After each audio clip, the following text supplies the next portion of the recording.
The whole question of responsible tourism, the interest of the consumer in responsible tourism, the buying decision and responsible tourism is something that we are taking particular interest in as a business. If you think for a moment just about the cooperative as a company, part of our founding principles are based around responsibility, ethical trading. So in some ways it's been at the heart of what we do and have done as a business really since we were formed in the 1860s. However, it's changed now. You know, what we now know as responsible tourism, ethical tourism is different perhaps from what it was back then, but the core principles remain the same. The challenge for us as a mainstream travel agency and an operator group is positioning this facet, this feature of tourism as it is today as a relevant part of our offering for our customer. And the first part of this is that we believe firmly we have a responsibility of leadership in this area. When you look at other parts of our business, whether it's banking or our food group, for example, we have a number of firsts in this area where we've taken the lead and made the stand, if you like. And I don't claim that cooperative travel is at the lead or at the forefront of responsible tourism, but we have a real commitment to it, and it manifests itself in a couple of ways. Firstly, we're into the second year now of publishing our ethical travel policy, and that covers a range of different aspects, everything from the energy that we use in our stores, through to working with local schools on educating them around responsible tourism, right through to carbon offsets and all of those perhaps more well-known aspects. In 2009, we've launched our own mainstream tour operation, and it was important to me and important to our brand as well that we were able to reflect our responsible, ethical credentials and vision in what we're doing with our tour operator. Now, this is a mainstream product, and you can't effectively turn a mainstream product into a completely green tour operation just like that and expect to sell a volume of holidays.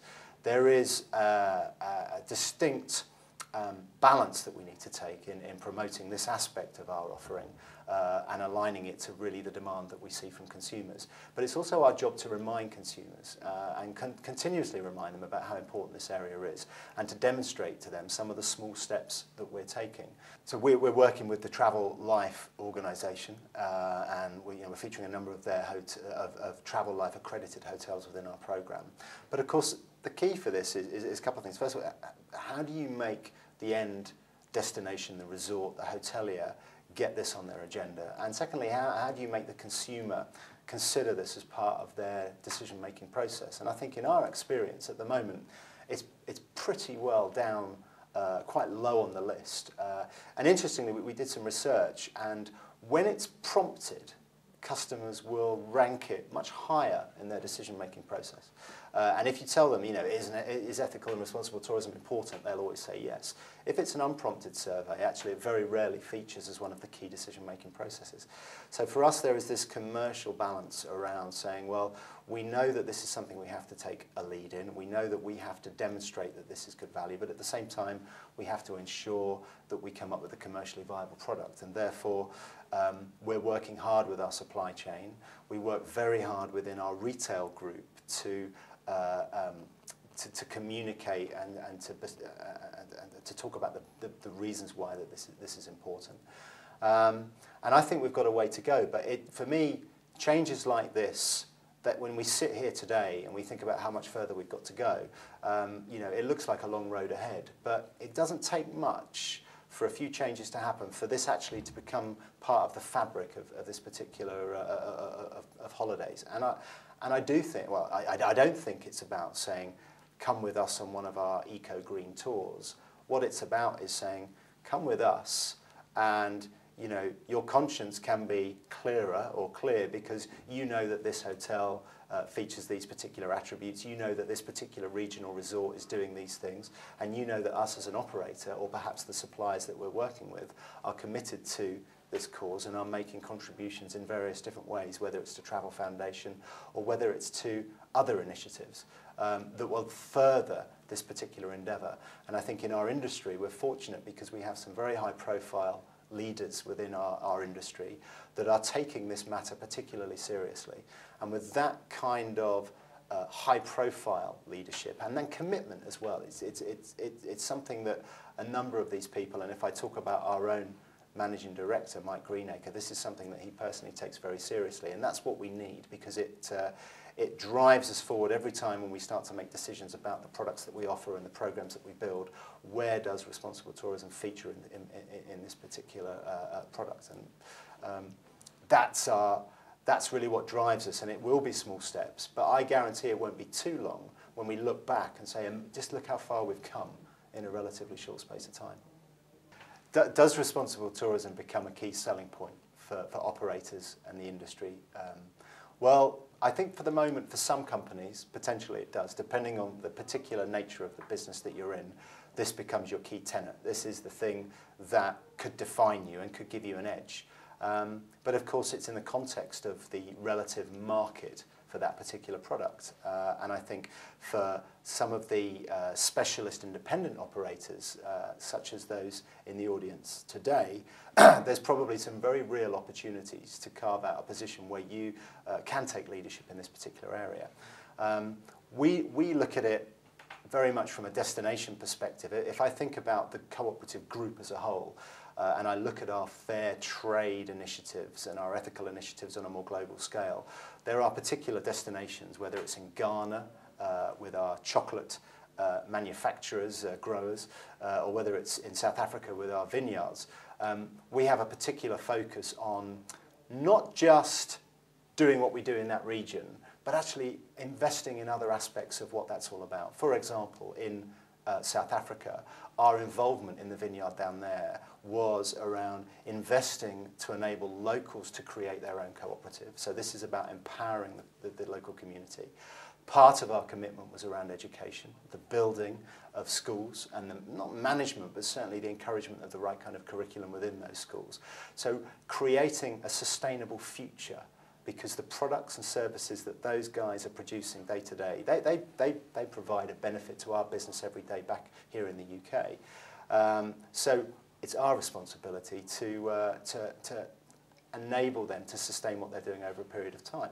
So we are looking at what subsidiary opportunities exist around some of these operations that we've got going on, and can travel and tourism feature there. Now, we already run programs to South Africa, for example, but can we start to combine elements across different parts of our business? So whilst our food group has a big presence in that market, can our travel business start to provide a complementary service which dovetails into what they're doing? Another good example, which is more around sort of corporate social responsibility domestically in the UK, is initiatives that we've got going on with schools. Very, very briefly, our travel business is split up into 18 regions. Each region has effectively nominated a school, and within that school, one of our local branch managers from our travel agency has gone in and has actually delivered a lesson on responsible tourism. And it's part of a program where they've gone in pre-summer, delivered a lesson on responsible tourism, as you know, alongside the teacher. The class has then gone away, had their summer holidays, gone on holiday, come back, and actually the second part of the process is almost back the read back. So they've completed their scrapbook, they've completed their questionnaire, they've done their photo album, and they come back and they present it. So it's about connecting different aspects of our group business with a common theme around responsibility and around ethical travel, ethical tourism, ethical trading. And it reminds me also, just very briefly, of another initiative that we are one of the founders of, which is mainly in our food group, which is the Ethical Trading Initiative, whereby ourselves, as a big global procurer, we've got together with a number of other similar companies, and we've created a standard around sourcing, a code of ethical sourcing. And it covers all aspects around how employees are treated, the remuneration that certain employees might get, the value that's placed on products and commodities that are produced. And we've all signed up for it, and we all publish it in the form of an index, an exchange index, which is published on its own dedicated website. So it brings this back room background activity to the forefront of what we're doing. And we make a virtue out of it. And we're doing it very well in our food group at the moment. And part of our the coming together of the big cooperative brand that's been taking place over the last couple of years is about how the other businesses can connect up with some of those particular initiatives and have a more cohesive strategy across this whole area. Realistically, responsible tourism, is it at the forefront? Is it at the top of the agenda for our customers? Actually, no, it's not. But that's only because they don't realise it yet. And I think there is a real job for us to do to continually reinforce how important this is going to be, because whether it's through realisation or education or learning, or whether it's through enforcement and legislation, one way or another, this is going to be a key issue for our industry, you know, in the next 5 to 10 years, probably sooner, without a shadow of a doubt. And I think, you know, the job that we have to do to help educate and help advise customers is important. There's a great, one of my favourite films is a film called The Last King of Scotland, which is about Idi Amin and an encounter that he had with a Scottish doctor. And there's a great line delivered by Forrest Whitaker in that, where they were arguing about something, and the doctor made this point to say, well, I explained, I told you that was going to happen. And Idi, or Forrest Whitaker, turns to him and he says, oh, you told me, but you didn't persuade me. And I think it's that whole view of actually making and helping customers realise that this is a real subject, this is important. This is not just about now and next year, but this is about the future, and our industry is key in this.